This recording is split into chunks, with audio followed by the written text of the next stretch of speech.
Hey everybody, what's going on? This is Sean here with the Hero Academy, and I am back with another new episode for you.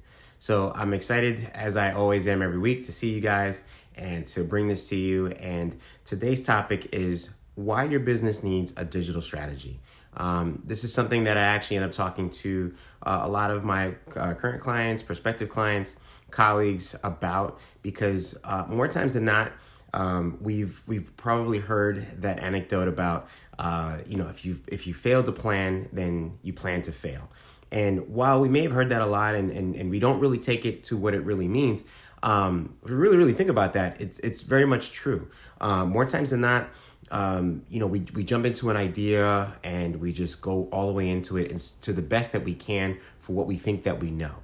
And what happens is that we put to the wayside any type of bigger picture thinking or what the broader impact is going to be when it comes to sourcing that idea or going into that idea, what that idea is going to pan out to be and how that's going to affect our bottom line, how that's going to affect our customers or potential clients and things like that. We just kind of go right into it because we think, hey, this is a great idea. And while that's great, the problem with that is we end up almost either not completing it. We may deem it as a failure because it didn't reach the benchmarks that we thought that it was going to reach. It didn't reach the audience the way that we thought it was going to. It didn't resonate with the amount of people that we thought it was going to. A myriad of reasons that it could be. And a lot of that is because we just didn't have a strategy behind it. We just had a really good idea and just thought that we would just go with it. And so I'm going to give you a couple of tips about this and ways that you can kind of think about some of the strategies that you might want to use, or maybe even rethink some of the strategies that you may have had and that you may be using right now, and really think about, hey, is this really working, or how can I really optimize this, or how can I make this better? How can I maybe get a bigger impact out of it? Or maybe I've been doing this for so long and not really seeing the results, but kind of muscle memory didn't think about, hey, if I just shift a different way, maybe this will be the better this will give me a better outcome on what I'm looking for. All right. Now, of all the things that I'm going to go over, I don't want you to think that anything is permanent. A lot of times when we think about writing down a plan or even creating a strategy, is that once we write it down, it's going to be a permanent thing. And that's far from the truth. If it makes you feel any better, you can write your things down or write your plans down in pencil, so that way you can edit that, let's say a day later, an hour later, a week later if you need to, and not feel like, hey, I wrote it down in pen. It's a permanent thing now. I have to follow this thing, or I can't change this, or I don't even want to go back and read it because my mind has changed a little bit on this, or I had a better idea or an evolved idea after I've written it down. Another reason that we want to have a plan strategy is so that way we can share that idea or share those ideas or that strategy with our coworkers, with our colleagues, with our teammates, with our VAs, whoever that it is that needs to know this. It's out of our heads. And more times than not, we operate out of just the ideas that are in our heads. And we think that, hey, I've been doing this for so long, this certain way. I don't necessarily need to share the reason why I do it, how I do it, and all the finite things, and actually maybe even make an SOP out of it, or operating procedure out of it. It's just all in my head. I could just tell you when you need to, I can tell you when you need to ask me how to do something. And that's also a bad way to kind of operate, right? Being that it's something that's no longer trapped in your mind, it also gives you the ability to have it judged and analyzed by your colleagues, teams, coworkers, and the like, right? Because they can say, hey, while this is a good idea, maybe if we tweak this way, or maybe if we incorporated this as well, it would be an even better, a greater impact. And by getting that out of your mind and allowing somebody else to look that over, you can get that out of there. Or maybe they can just poke holes in it like it was Swiss cheese, just to see if it stacks up to what the demand for your offering may, or what you're trying to offer is actually going to fulfill. All right. So the first thing that I want to talk about here is you'll need to define your target audience. When it comes to doing your digital strategy, your target audience is most likely going to be online in some platform. So we want to kind of think of, where are they? Where do they congregate? Where do they ask questions? Where do they consume information about your industry or about the products and services that you offer. We talked about this at a couple episodes ago when we talked about, identifying our custom avatar, the ideal person, the ideal customer, the ideal client. Identifying them down in terms of all of the demographics, education, and all these different touch points to really finite down. So really, when we talk about creating a digital strategy, we also have to use that. And hopefully by now you guys have already created that. If not, let me know. I can have a link below. You guys can go back and watch that episode. It's a really good one, and we actually created some documents for that for you to be able to use to help you identify that. And those are also free for those of you guys in the Hero Academy. So aside from identifying where they are, we also want to think about, what industries are they interested in? Because if they're searching certain things or they're looking at certain areas where more topics of this industry are being talked about or are being presented or published, then you need to be there as well. Because if you're among where their data channels are or their consumption channels are for information, then the more that they see you providing information there or publishing information there or even commenting about information there, the more that you're going to be seen as somebody who has some kind of authority within that industry. Right? Just kind of sitting back and waiting for the phone to ring or waiting for someone to shoot you a DM out of the blue isn't really going to happen if they aren't really familiar with you and they haven't really seen you in areas where they're already frequented, right? Or forums where they're already frequent in. The last thing on this topic that I want to get into is, thinking about what are the keywords that people are Googling for answers and challenges that they're dealing with. And so if you create a product or service and somebody is Googling certain words to get answers about your product or service, then you need to understand what those keywords are. We also did a talk about Google Analytics, and at the very core or the very basic of that, to identify what are the keywords that people are using that actually land them to your website or direct them to your website, and whether or not that's a good or bad thing, right? It could be the right keywords are driving the right people to your website, or maybe the wrong keywords are getting people to your website, and how to kind of mitigate that and what you should do to kind of adjust it, right? But if there are, you can do a keyword search to see, just how many people are searching for certain items within your product or industry or service by month, and say, hey, like for instance, I'll give you an example. I recently did a Google search for Orlando photographer, and I found that only about 400, it was like around 400 average monthly keyword searches are being done for Orlando photographer. Now, I also did a search for Orlando digital strategy, and I found that it was well over 44,000. And so that's huge in terms of, and in terms of like who's really looking for an Orlando photographer, or how many people are on a monthly basis. And then also how many people are looking for a digital strategist within, or digital strategy within Orlando. So now if I'm creating content, I'm probably going to be creating content specifically or more so on the digital strategy side with the emphasis over Orlando, more than I am going to be trying to attract a dismal amount of people that are looking for photographers within Orlando. And also the competition may be a lot higher for that.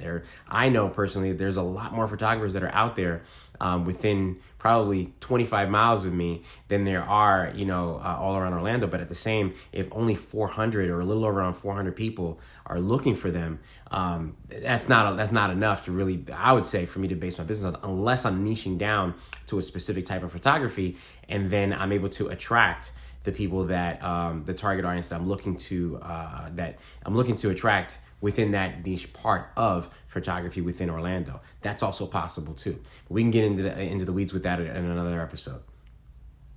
The next thing I want to talk about is to test areas with targeted content for optimal engagement.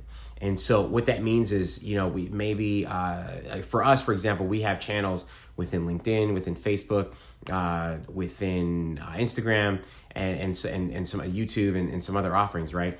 I am thinking about also branching out into TikTok because I've been hearing so much about it, and because there's so many users that are there, and even though it's still, I'm not gonna say it's in its infancy, but it's definitely a market, or definitely a platform that is steadily growing with user bases. day after day after day. And so it's giving Facebook a run for its money, to where that I just learned that Facebook is actually testing another application that is very similar to TikTok in some other markets, namely Mexico. And so we'll see how that develops over the next couple of weeks and months. But it is an offering that I do have to pay attention to. Now, with all that being said, what I could be doing to test in these areas is I could be doing polls. I could be doing surveys. I could be doing image posts to see how they do. Maybe image posts that have overlaying text that, say something, or that direct you somewhere. I could be doing video posts, and within the video posts, I could be doing captions so that way you can read them when they're on silent. If my users are kind of watching and consuming my content from work or someplace where they can't, hear the audio. I could be doing motion graphics. All of these are ways that I can kind of test to see, hey, does this work in these platforms, and test each and every one of them. Does this take time? Absolutely, it takes a lot of time, but it's totally worth it, because if you were to spend your time and effort, even if you do this on your own and say, hey, I'm going to sit down and create a motion graphic for me to put on LinkedIn. Well, I can do that and maybe spend a whole weekend working on that, or maybe even 2 weeks trying to put together a 30-second motion graphic that's a post that's informative and that, talks about certain things, but maybe that doesn't do that well on LinkedIn. Because that was the one offering that I did, and the one time that I posted it on the one platform that I posted it on, maybe it didn't perform that well. Maybe I could take that same thing and put it on Instagram, but same things could happen there. But if I create maybe 20 of those, and with different variances of them, maybe that within one of those variances on each platform, then I start to understand, hey, motion graphics definitely work on this platform, or maybe they totally don't. Maybe I just need to do videos with captions, and those do really, really well on this specific platform. And using these headlines, using this overlaying image or whatever, using captions, and maybe keeping it under 15 seconds instead of under 30 seconds, whatever that it is. But I need to be able to kind of test these things in all these different areas in different ways to really identify what's really working, what isn't. More times than not, we try to do one offering in one platform, or even replicate that offering in multiple platforms, and just wait to see which one does the best, and not really understanding that that was just one offering at one time a day, and we really can't base any metrics off of that to say whether or not it was truly effective. We can get lucky, everybody gets lucky every so often, but we don't know if that's really something that was truly effective unless we're testing that and basing that off of several other offerings within that same platform around the same time. So what else could we do, right? We talked about whether or not one platform is better than the other. Like, is Instagram a better place for your audience to consume for your audience to consume your content over LinkedIn? Is the potential audience more valuable on Facebook over than the ones that are there on YouTube? It really does depend, right? Maybe it's Facebook groups that do a lot better for you, or that could do a lot better for you, because you're able to kind of corral and bring together a bunch of people who are interested in what you offer, or interested in your industry, or learning more about something, and then that way maybe that develops into something more there. But you gotta kind of test these things out to see, hey, what's really gonna work and what doesn't. You can't just try one and stick at that. Okay. The next thing is to plan to create highly effective and informative content. We kind of talked about this a little bit just a second ago, whether it's video, whether it's written, maybe it's audio, like in a podcast form, etc. Right? We don't really want to limit how we create the content, but we just want to make sure that content is highly effective, and we want to make sure that it's really, really informative. We want to make sure that we're giving our audience, answers to challenges. We're solving issues. We're giving them information about things that may be coming down the line that they didn't know to be ready for. Whatever that it is, we want to be able to make a plan for that. And that plan may be something to say, hey, like what we're doing here with the Hero Academy, every week we're going to have a new video out. And in between that, we're going to have articles that we're going to share, whether it's from our main site or maybe it's from other, blog sites or other news sites that offer information about us, about social media, about marketing, marketing tips, digital strategy, and things of that nature. We're going to share those in between that. And then we're also going to do polls. We're going to ask and say, hey, what are you guys interested in when it comes to this? We're going to answer questions. We're going to offer the ability to answer questions. All of these are different ways that we're, trying to be informative and also creating content. But at the same time, when we do create the content, we want to make sure that it's it's of good quality. So we have a light that's over here that's faced on me, because if I didn't have that light on, it'd be super, super dark. We want to make sure that my background is clean, for example. We're using, a pretty good camera for us to be able to broadcast this from. We're going to repurpose it and all that stuff. But, now we're using kind of this TV as a background image, versus before it was just the back of the wall with a couple of things that are up there. Something that's a little bit more, engaging, if you will, or more interesting to have, versus just something that's a little more boring, right? So also looking to see how we can continue to elevate, right? Using a better microphone instead of using the onboard microphone. Things like that are at my disposal, but at the same time, we also want to think about, hey, what do we have at our disposal, right? We all have a smartphone that's very, very capable. If not by now, just about every smartphone can record in HD, and that's fantastic. So if we can record in high definition, then we just need to make sure we have an environment that's quiet enough, and adequate lighting. Maybe if I didn't have a light to put on myself, I'd be right next to the mirror. Right next to the window, and using natural light, so that way I can light myself that way, right? So there's plenty of ways that we could do this, whether we're bootstrapping or whether we have the budget to kind of acquire a lot of this equipment. But we want to make sure that we're producing the highest amount of quality that we can offer, because the level field has been changing. Where it was maybe 5 years ago, it's like, hey, if you just got a cell phone, if you just got a webcam, you can sit at your desk and kind of talk in front of it and present something. Now it's like, no, we need to see more graphics. We need to see more things that are keeping our attention to the videos that we're watching. It's no longer just going to be like just a talking head. Maybe it's got to be more offerings. Maybe like scrolling text, or maybe it's zooming in and out, whatever that it is, right? So we want to do that. Okay, so I don't want to beat the dead horse down, but you guys get the picture on that one. Now, the other thing that we want to do is to review and understand our basic metrics and analytics for each platform that you're publishing content on. I can't stress this enough when it comes to your digital strategy, is to understand what's working and what isn't. Just about every platform that's out there offers you, whether it's insights from Facebook, whether it's analytics from Google, whether it's just basic metrics within your posts on LinkedIn and Instagram. And in some of those cases, you kind of have to look at maybe individual posts to kind of get those. And in some cases, there's a dashboard for you to see, what your engagement it is and how many people are looking at your profile or search your profile.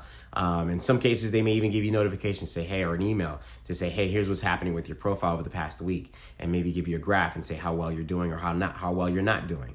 But look at those analytics and document what's going on. So let's say, for example, you're creating content 3 times a week. Well, after each week that you're doing it, before you publish your next set of content, go back and look at what how you did over the week of your last offerings, and see how well they did, or how they didn't do, and then document that to see what worked and what didn't. The ideal thing that we want to do is to say, okay, this seemed to resonate really, really well with my audience on this platform. Let me see if I can create more content around this. Or this didn't. Was it because the headline that I used wasn't effective enough? Was it because the image that I used as the cover art for this video, or for this image, maybe that wasn't engaging enough, or maybe that was something that didn't resonate the right way. Whatever that it is, document that, so that way as you go along and before you create something more, you're saying, okay, I can see what works and I can see what doesn't. So let me stay in the lanes that do work and stay away from the things that don't, so that way I don't get burnt out, I don't get frustrated, or I don't get to the point where I feel like, hey, all of this is worth nothing to me because I'm not seeing my bottom line change, and then quit altogether. All right. The last thing that I want to talk to you guys about today is to invest time in listening to your audience, their core needs you want to know, and also address their common challenges. More times than not, we get really in the zone of creating, or building and making, and we don't really think about, hey, what's it like for our audience or our customers? How is their experience? We kind of talked about this before in some previous episodes, but it needs to be reiterated, especially when it comes to your digital strategy. Again, is to say, hey, am I producing this in a way that's going to be the best for my consumers to consume, or for my customers to consume? Should I be doing more infographics instead of doing audio podcasts, because what I'm talking about is something that is best served as a visual format to be consumed in that way? Or for all the video that we create, is it also a good idea for me to repurpose that as audio only as a podcast, so that way those that can't watch video and don't have the time to do that, but they can, or they do have the time during commuting or during, doing some other chores around the house, things like that, or running or walking and things like that, they can consume an audio where they can't consume the video, and that might work for them, right? What I want to make sure that we all do is take the time to ask, right? And we kind of talked about it before in the first topic. We're saying doing surveys and polls, but ask, right? Just put an open call out there and say, hey, we're thinking about doing this, or we've been doing this. What do you guys think about it? Is it working for you? Do you enjoy it? Is there a better way that it could be served to you? You'd be surprised at just simply asking what people think, to see how well that'll kind of steer you or give you some direction on how well things are going, how well things aren't going. Instead of just assuming on your own what is and what isn't based on your own, I hate to say, selfish idea of what you think things should be. Okay.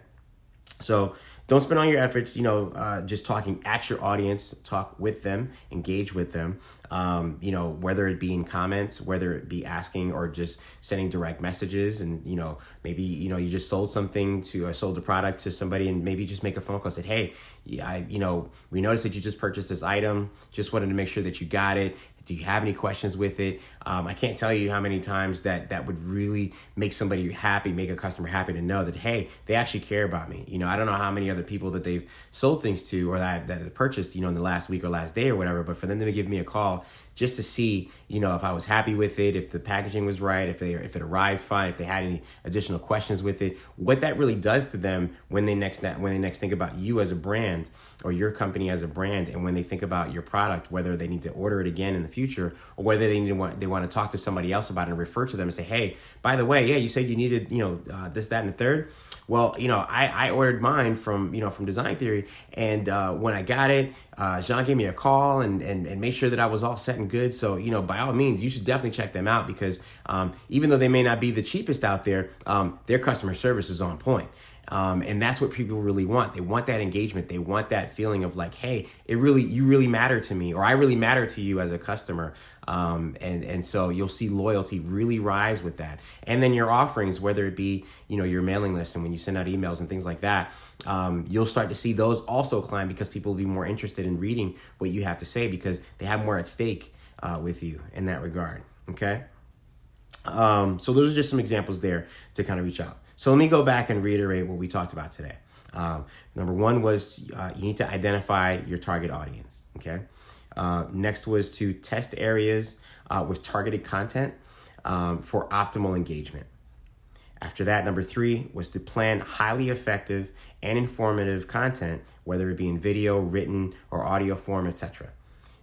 Number four was to review and understand your basic metrics and analytics from each platform, so that way you understand, where and how you're publishing your content, to see if it's working for you in the best way, or what it's not working for you, so that way you can adjust. And last was to invest time in your audience in terms of listening to your audience, their core needs, and address their common challenges. Okay. Now, well, that being said, I still want to go back and say, write down your plan, create it today, right? Even if it's just a couple, maybe a one pager, maybe just a couple paragraphs or whatever, write down a plan to say, hey, I'm for the next, every Monday, Wednesday, and Friday, I'm going to produce content in this way. I'm going to engage in this way. I am going to do a video in this way. I am going to make phone calls to all my existing customers. Whatever that it is, and however complex or maybe simple that you want to make it, write it down. And then put it up there so that way you see that, or maybe put reminders on your phone and say, hey, today is Tuesday. I should be making 5 phone calls today. I should be mailing out 5 letters today. I should be creating 5 posts on different platforms or on the same platform today. I should already know what those things are going to be. I've already scheduled this out, or I've already written down content-wise what my editorial calendar is going to be on all these different things for this month. Maybe that's what I do. Whatever that is, and we can kind of talk about those a little bit later on all the different offerings that you can do, but still create a plan and say, hey, I'm going to do this for the next 6 months, and this is how I'm going to do it, breaking it down day to day, week to week, and so on. Okay. Like I said, write it down in pencil so that way you don't feel like it's something that is set in stone. If that makes you feel any better, then that way you can edit it, as the week and days go by. And last thing is to test. Don't think that any one offering that you're doing is going to be the most effective. While you may get lucky with one or two, you want to test and continue to test in between your strategic content to see what is really working, what isn't working.